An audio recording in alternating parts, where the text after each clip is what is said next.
आकाशवाणी गोरखपुर से प्रादेशिक समाचार।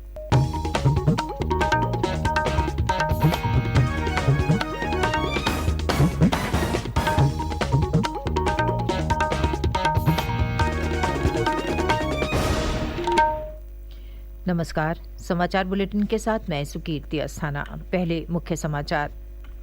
मुख्यमंत्री Yogi Adityanath Allahabad high court bar association के 150वें स्थापना दिवस कार्यक्रम में हुए सम्मिलित। कहा, न्याय की आस में भटक रहे लोगों का विश्वास अधिवक्ताओं की है सबसे बड़ी पूंजी। प्रदेश विधान परिषद की स्नातक शिक्षक खंड की 5 सीटों पर हुए चुनाव में भाजपा ने 4 सीटें जीती, एक पर निर्दलीय उम्मीदवार की हुई विजय।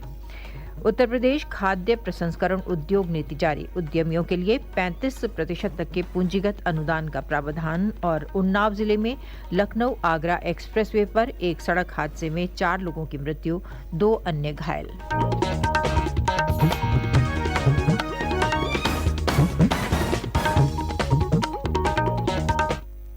और अब समाचार विस्तार से।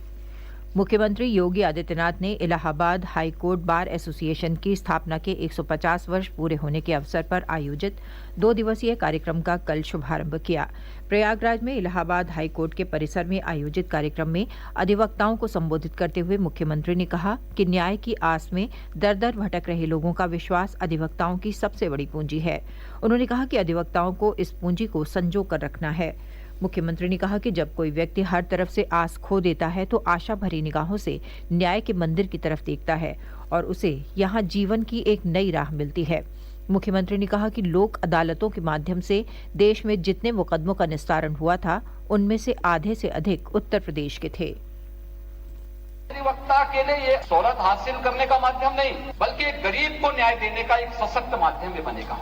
एक अधिवक्ता के पास जब आता है तो वह असमंजस में रहता है, क्योंकि अपनों के द्वारा ठुकराया रहता है बहुत सारे लोग, और बहुत बार तो विवाद भाई भाई में होता है। छोटा सा विवाद है, वे बैठ करके भी समाधान कर सकते थे, लेकिन वह स्थिति वहां तक पहुंच चुकी होती है कि न्यायालय का दरवाजा खटखटाना ही पड़ता है। वो अपने भाई पे विश्वास नहीं करता, लेकिन एक अधिवक्ता पे विश्वास करता है, और अधिवक्ता पर विश्वास ये आपकी बहुत बड़ी पूंजी है। उस पूंजी को सजोए रखना, उसको समय से न्याय दिलाने के लिए प्रयास करना, और उसके लिए जो भी इंफ्रास्ट्रक्चर वहां पर तात्कालिक रूप से चाहिए, इसके लिए जनपद स्तर पर भी अधिवक्ताओं के चेंबर बनाने के लिए राज्य शासन ने कई जनपदों में हम लोगों ने पैसा उपलब्ध करवाया है। 2 दिवसीय इस कार्यक्रम में सुप्रीम कोर्ट के न्यायमूर्ति कृष्ण मुरारी, न्यायमूर्ति विक्रमनाथ, हाई कोर्ट के मुख्य न्यायमूर्ति Rajesh Bindal, bar council of India के चेयरमैन सहित कई गण्यमान्य सदस्य उपस्थित रहे। हाई कोर्ट परिसर में होने वाले इस कार्यक्रम के समापन समारोह में आज मुख्य अतिथि केंद्रीय विधि मंत्री किरेन रिजिजू भी शामिल होंगे। प्रदेश विधान परिषद की स्नातक और शिक्षक खंड की 5 सीटों पर हुए चुनाव के सभी परिणाम प्राप्त हो गए हैं। इनमें से 4 सीटों पर भारतीय जनता पार्टी के उम्मीदवार विजयी हुए हैं। बरेली मुरादाबाद खंड स्नातक सीट से भाजपा के डॉक्टर जयपाल सिंह व्यस्त, गोरखपुर फैजाबाद खंड स्नातक सीट से भाजपा के देवेंद्र प्रताप सिंह, कानपुर खंड स्नातक सीट से भाजपा के अरुण पाठक ने जीत हासिल की है। वहीं कानपुर खंड शिक्षक सीट से निर्दलीय उम्मीदवार राज बहादुर सिंह चंदेल और इलाहाबाद झांसी खंड शिक्षक सीट से भाजपा के बाबूलाल तिवारी ने जीत दर्ज की है। राज्य की 3 खंड स्नातक सीटों गोरखपुर फैजाबाद, कानपुर और बरेली मुरादाबाद तथा 2 खंड शिक्षक सीटों इलाहाबाद झांसी और कानपुर में 30 जनवरी को मतदान हुआ था। राज्यपाल आनंदीबेन पटेल की अध्यक्षता में कल राजभवन में उत्तर प्रदेश ट्यूबरकुलोसिस एसोसिएशन की वार्षिक बैठक आयोजित की गई। बैठक में क्षय रोग पर जागरूकता और बचाव के व्यापक प्रचार प्रसार पर चर्चा हुई।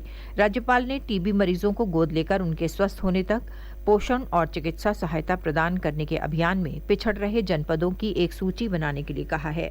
साथ ही इन जनपदों पर विशेष ध्यान देकर इन्हें प्रोत्साहित करने के लिए भी कहा। श्रीमती पटेल ने एसोसिएशन में सदस्यों की संख्या बढ़ाने पर जोर देते हुए प्रदेश के विश्वविद्यालयों के कुलपतियों को भी नए सदस्य के रूप में एसोसिएशन में शामिल करने का सुझाव दिया। बैठक में राज्य क्षय अधिकारी डॉक्टर शैलेंद्र भटनागर ने प्रधानमंत्री क्षय मुक्त भारत अभियान के तहत प्रदेश में किए गए कार्यों का प्रस्तुतिकरण दिया।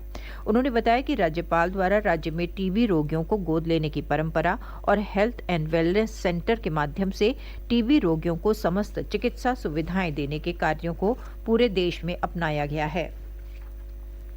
चुनाव आयोग ने जोर देकर कहा है कि घरेलू प्रवासियों के लिए remote electronic voting machine RVM शुरू करने से फर्जी वोट में बढ़ोतरी नहीं होगी।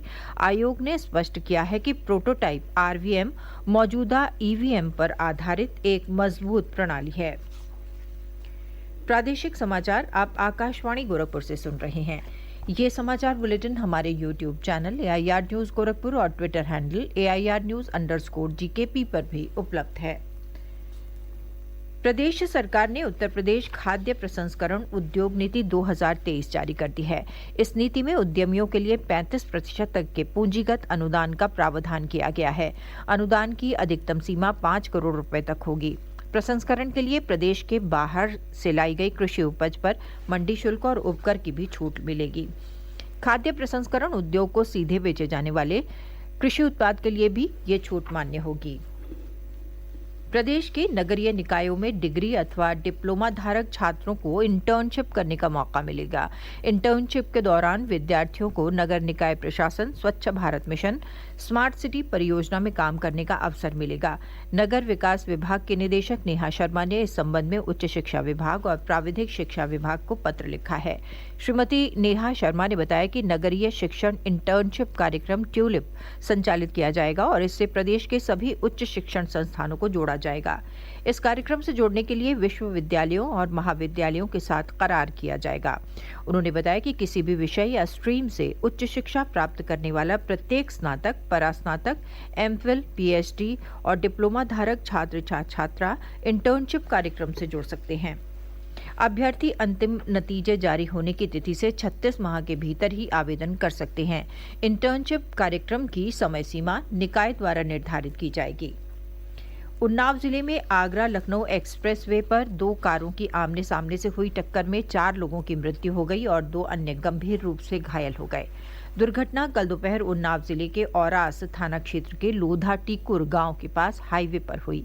प्रत्यक्षदर्शियों ने बताया कि दुर्घटनाग्रस्त एक कार लखनऊ की तरफ जा रही थी कि सामने से आ रही दूसरी कार का टायर अचानक फट गया और वो अनियंत्रित होकर कार से आ टकराई। मुख्यमंत्री योगी आदित्यनाथ ने दुर्घटना पर शोक व्यक्त करते हुए मृतकों के परिजनों के प्रति गहरी संवेदना व्यक्त की है। उन्होंने जिलाधिकारी और पुलिस के वरिष्ठ अधिकारियों को घायलों को समुचित उपचार उपलब्ध कराने के निर्देश दिए हैं। प्रदेश में G20 की होने वाली बैठक के मद्देनजर विभिन्न शैक्षिक संस्थानों में कार्यक्रम आयोजित किए जा रहे हैं। इसी क्रम में झांसी में बुंदेलखंड विश्वविद्यालय में G20 युवा संवाद कार्यक्रम आयोजित किया गया। विश्वविद्यालय की शिक्षिका डॉक्टर काव्या दुबे ने छात्रों को G20 समूह देशों तथा उनकी प्राथमिकताओं के बारे में विस्तार से जानकारी दी। विश्वविद्यालय के पत्रकारिता विभाग के डॉक्टर कौशल त्रिपाठी ने बताया कि भारत के प्रयासों से वर्ष 2023 को संयुक्त राष्ट्र द्वारा अंतर्राष्ट्रीय मोटा अनाज वर्ष घोषित किया गया है। उन्होंने कहा कि हम सभी अपने भोजन में मोटे अनाजों के उत्पादन का अधिक से अधिक प्रयोग करें। कार्यक्रम में छात्रों ने भी G20 के संबंध में अपने अपने विचार साझा किए। उत्तर प्रदेश राज्य ग्रामीण आजीविका मिशन सभी सामुदायिक स्वास्थ्य केंद्रों पर प्रेरणा कैंटीन दीदी कैफे संचालित करेगा। इन कैंटीनों को स्वयं सहायता समूह की महिलाएं संचालित करेंगी। राज्य ग्रामीण आजीविका मिशन के निदेशक सी इंदुमती ने इस संबंध में सभी मुख्य विकास अधिकारियों को निर्देश जारी किए हैं। उप मुख्यमंत्री केशव प्रसाद मौर्य के निर्देश पर ग्रामीण महिलाओं को स्वयं सहायता समूह के माध्यम से स्वावलंबी और आत्मनिर्भर बनाने के लिए कई कदम उठाए गए हैं। इसी क्रम में सभी सामुदायिक स्वास्थ्य केंद्रों पर प्रेरणा कैंटीन खोलने की योजना पर काम चल रहा है। इन कैंटीनों के माध्यम से मरीजों और उनके तीमारदारों को ताज़ा भोजन और नाश्ता मिलेगा।